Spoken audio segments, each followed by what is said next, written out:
Je vois de plus en plus de commentaires sur YouTube, Facebook, Reddit et ailleurs à propos de gens qui disent qu'ils n'arrivent pas à visualiser leurs manifestations.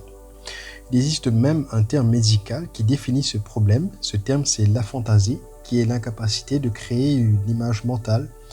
C'est une sorte de cécité mentale. En ce qu'il s'agit d'affirmations, ils disent que cela devient ennuyant très rapidement, qu'ils se découragent donc et qu'ils ne peuvent pas faire d'affirmations.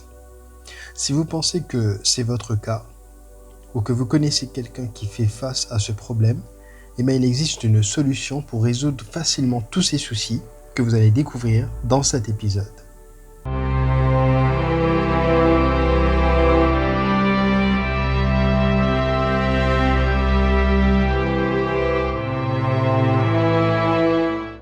Salut et bienvenue sur The Life Explorers, qui est une chaîne où nous explorons des méthodes pratiques qui fonctionnent vraiment pour transformer vos vies.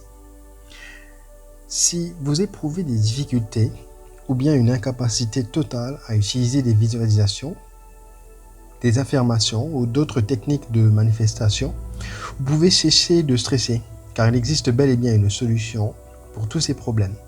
Et vous verrez que c'est beaucoup plus simple que vous n'aviez pu le croire. Essayez tout d'abord de vous poser cette question. Pourquoi est-ce que vous pensez que vous avez la fantaisie? Pourquoi est-ce que vous pensez que les affirmations, pour vous, ça ne marche pas? Alors essayez de retourner la question et d'essayer de comprendre. Donc vous dites que vous voulez créer une réalité différente que celle que vous vivez en ce moment. Et donc vous allez sur Internet, vous allez lire des livres et la plupart de ces auteurs, les auteurs qu'on appelle de la nouvelle pensée, ils viennent vous dire que vous devez faire des visualisations, vous devez imaginer, vous devez écrire, donc scripter, ou toutes ces choses que vous voyez sur TikTok. Mais essayez de remonter la question encore plus loin. Par exemple, vous-même, votre être, votre corps. D'où est-ce qu'il vient?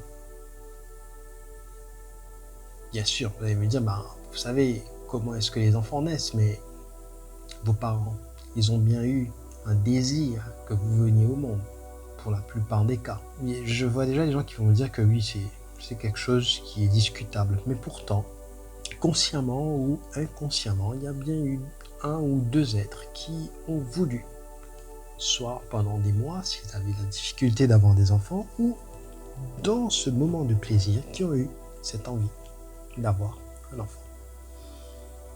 Parlons justement des gens qui peut-être ont du mal à avoir un enfant ou qui font tout pour avoir des enfants. Donc ils imaginent que cet enfant il va venir. Ils s'imaginent que cet enfant il est là. Vous voyez des couples qui vont repeindre une chambre même avant même d'être tombés enceintes. Donc vous voyez déjà, c'est des personnes qui imaginent sans pour autant utiliser des techniques qu'ils ont lues dans les livres. Ils s'imaginent qu'ils ont déjà leurs souhaits qui sont réalisés. Alors pourquoi je vous ai cité cet exemple? C'est parce que c'est quelque chose qui est très naturel chez nous. Et c'est ce qui nous différencie par exemple des animaux ou des plantes qui ne visualisent pas forcément parce que voilà, ils sont plus, ils vivent leur vie par rapport à l'instinct. Donc, remonter la question, déjà, ça peut vous rassurer que les méthodes que vous avez essayées, si ça ne marche pas, dites-vous qu'il existe une méthode qui est naturelle à vous et qui a peut-être fonctionné dans le passé. Là, j'ai pris l'exemple de vos parents, mais vous-même, si vous prenez quelques instants pour réfléchir, vous allez voir que vous y êtes arrivé. Il y a quelque chose que vous désirez vraiment avoir depuis que vous étiez un enfant ou quand vous aviez commencé à travailler et cette chose est arrivée. Forcément, on est tous passés par là. Donc, réfléchissez. Qu'est-ce que vous avez utilisé? Donc, vous voyez déjà que si vous avez cette cécité mentale qui est la fantaisie ou si pour vous les affirmations, donc ça vous ennuie trop, il existe une technique qui est naturelle et qui est individuelle à chacun d'entre nous et qui fonctionne. Deuxièmement, ce qui est matière à réflexion, c'est que nous sommes, donc, il y a quelqu'un qui disait que vous êtes le producteur, réalisateur et acteur de votre propre film. Donc vous êtes aussi le scénariste. Et si vous n'aimez pas une scène en particulier, il vous suffit de la changer. Alors ça, c'est quelque chose qui devrait vous aider. Si vous avez regardé des vidéos de coach de manifestation, ils vous disent de laisser l'univers vous apporter la chose que vous désirez. Sauf que, comme vous l'avez compris sur cette chaîne, on ne parle pas vraiment du pouvoir de l'univers qui est quelque chose d'externe à vous. Si on se concentre beaucoup plus sur les enseignements des tout premiers auteurs de la nouvelle pensée, comme Neville Goddard, comme Joseph Murphy. Et plus récemment, on a l'hypnothérapeute Dolores Cannon qui a d'ailleurs donné cette phrase, qu'on est le producteur, réalisateur et acteur de notre propre film, qui nous dit que ce pouvoir-là se trouve à l'intérieur de nous et non pas en quelque chose d'extérieur à nous. Donc prendre conscience que la solution se trouve tout à fait à l'intérieur de vous. Donc si on se rappelle des précédents épisodes, par exemple du précédent épisode que je vous conseille vivement d'aller voir, c'est l'auto-hypnose qui vous aide à enlever tout blocage mental. Vous verrez que si vous avez des obstacles dans votre vie, cette solution se trouve au milieu de vous. Essayez d'entrer dans le silence, entrer dans ce moment présent et focalisez votre conscience sur cette partie donc, qui est dans votre poitrine, donc c'est plexus solaire ou le cœur, cette zone qui est au milieu de votre poitrine, et vous verrez que ça fonctionne. Alors comme disait Neville Goddard, tout le monde s'est vous-même poussé, il cite aussi un autre exemple que nous sommes tous les doigts d'une même main. Alors je vous donne un petit coup de pouce, moi aussi j'active cette zone là de mon cœur et je vous envoie toutes les vibrations nécessaires pour que vous preniez conscience vous aussi que vous avez ce même pouvoir, parce que nous sommes des étincelles de Dieu et nous provenons du même endroit et nous avons ce même pouvoir. Nous sommes le producteur de ce film. Donc il existe plusieurs façons et de comprendre que cette solution se trouve en vous, et la meilleure façon, c'est de fermer vos yeux, de réfléchir à votre vie et que forcément il y avait eu un moment où vous désiriez quelque chose. Peut-être que c'est arrivé une seule fois, alors vous dites que oui, mais c'est le fruit du hasard. Non, ce n'était pas le fruit du hasard, c'est vous-même, c'est votre subconscient qui vous a donné la chose que vous désiriez. Aujourd'hui, on va apprendre donc, sur cette chaîne à développer ce sens et vous verrez que tout ce dont vous désirez est possible de se réaliser de la même manière. Donc c'est pas aussi difficile qu'on le croit. Il faut tout d'abord que vous croyez en vous. Ensuite, donc toujours l'hypnothérapeute Dolores Cannon avait dit ceci à propos de la création de la réalité. Il n'existe aucune limitation en dehors de celle que vous vous êtes fixée. Vous pouvez avoir tout ce que vous voulez une fois que vous savez exactement de quoi il s'agit. Donc les limitations, c'est nous-mêmes qui nous sommes fixés ces limitations. Ce qu'on veut dire, par exemple, vous avez des problèmes d'argent, vous avez des problèmes de santé, des problèmes de relations, vous n'arrivez pas à trouver la personne que vous voulez, avec qui vous voulez passer le restant de vos jours, vous n'arrivez pas à trouver cette personne-là. Ou si vous lisez Neville Goddard, donc cette personne spéciale, elle existe, mais elle n'a aucune réaction par rapport à vous. Et donc voilà, si vous utilisez par exemple des affirmations et que vous avez ces croyances, ces limitations en vous, vous allez au contraire empirer la situation. Comprendre que ces obstacles, ces limitations, c'est vous-même qui avez créé cela, c'est déjà un énorme pas vers la liberté. Ce que je veux dire par là, c'est que de l'âge de la naissance jusqu'à environ 7 ans, on est déjà dans une situation d'auto-hypnose. C'est-à-dire que tout ce qui se dit, on absorbe automatiquement. Et puis à partir de l'âge de 7 ans, donc c'est là qu'on commence à apprendre par cœur des choses.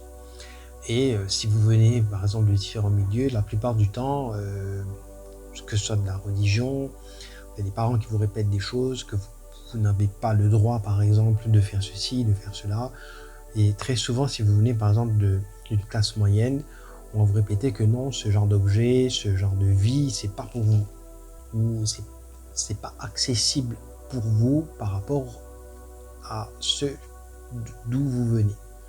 Il y a un exemple que Neville Goddard cite qui venait justement d'une classe moyenne. Il disait qu'il était parmi les blancs les plus pauvres de la Barbade, où en général, donc comme c'était des îles qui étaient colonisées par les Européens, donc les descendants de colons, en général, ils étaient très riches. Par contre, lui et sa famille, donc c'était des gens qui marchaient limite pieds nus. Donc ils vivaient dans une ferme et pourtant, leur mère leur répétait, dès qu'ils étaient petits, rappelez-vous que vous êtes des Goddard. Alors ce nom de famille ne voulait absolument rien dire à l'époque. Ils étaient pauvres, ils vivaient dans une ferme, ils mangeaient, je pense, au jour le jour.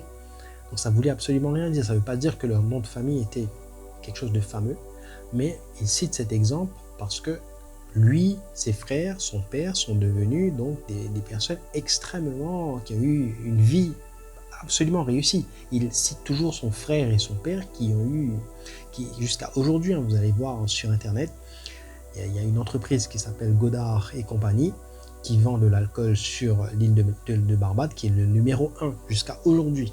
Donc pour vous dire que tout ça, c'est pas du pipeau, ça existe réellement, ça a vraiment marché. Lui, il est devenu un écrivain, un auteur à succès qui parle de ça. Et donc c'est pour vous dire que, pourquoi il citait cet exemple, c'est pour dire que voilà, sa mère disait, rappelez-vous que vous êtes des Goddard, pour dire que, rappelez-vous qui vous êtes, que tout est possible.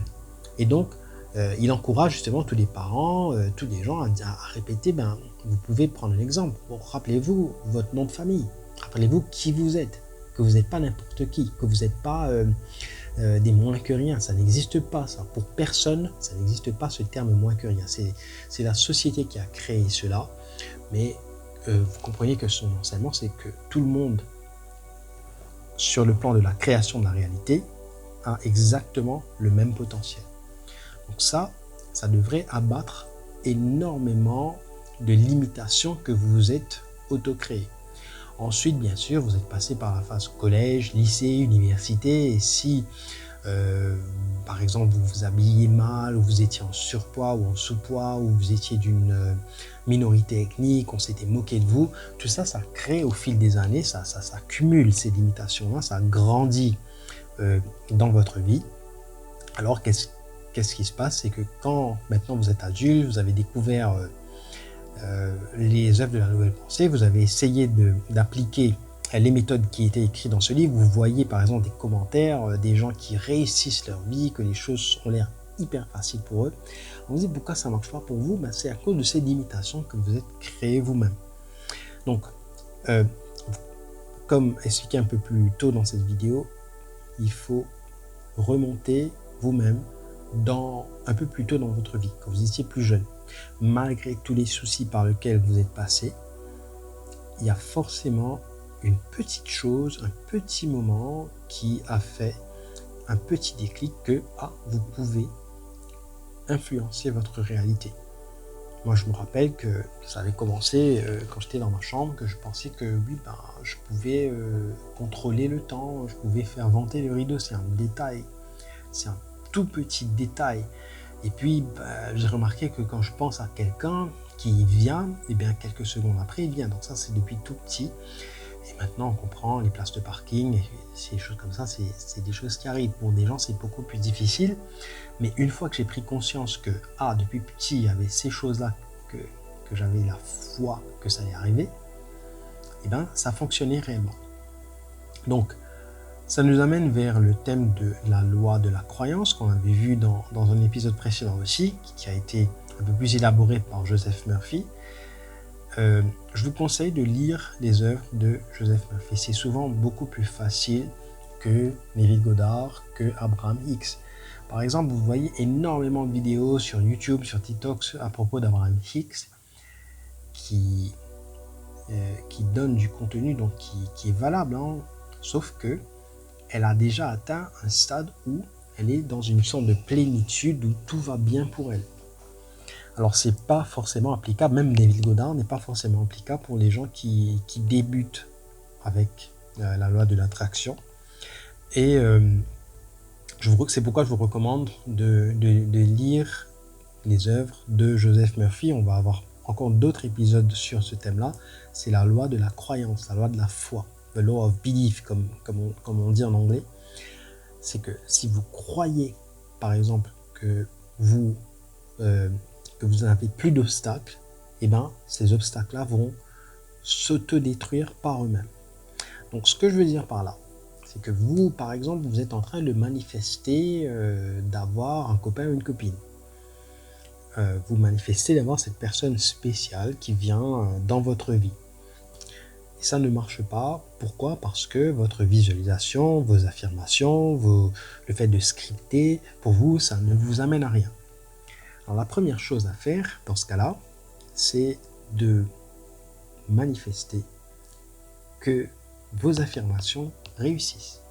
Que vous êtes, donc vous faites une nouvelle affirmation en vous disant que vous êtes un manifesteur puissant, que vous êtes capable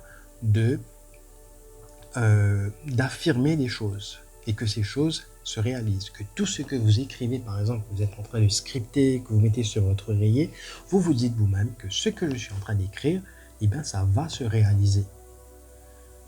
Vous le faites une fois, deux fois, trois fois, vous le faites le matin, la journée, le soir, vous allez sentir cette émotion là, sur votre poitrine, dans votre cœur, et croyez-moi, ça va fonctionner. Ça va tout d'abord fonctionner le fait pour vous faire croire en vous. Donc déjà, quand vous avez constaté, vous avez remarqué que ces petites choses que vous essayez de faire, par exemple, allons voir le problème de la fantaisie, vous vous dites que vous ne pouvez pas visualiser, alors vous vous affirmez que non, je suis capable de visualiser. Vous voyez une petite lueur, vous voyez une image floue, vous voyez une ombre, c'est souvent ce qui arrive hein, pour les gens qui pensaient ne pas pouvoir visualiser du tout. Ils commencent petit à petit à visualiser, mais ce sont des ombres très sombres. Le simple fait de voir ce changement dans votre vie vous donne la foi que ça peut marcher. Alors vous continuez à amplifier cette émotion, vous amplifiez le fait que ça marche. C'est ça la loi de la croyance de Joseph Murphy. Et donc c'est ici qu'on va terminer cet épisode. J'espère que vous avez apprécié le thème qui vous a été présenté aujourd'hui.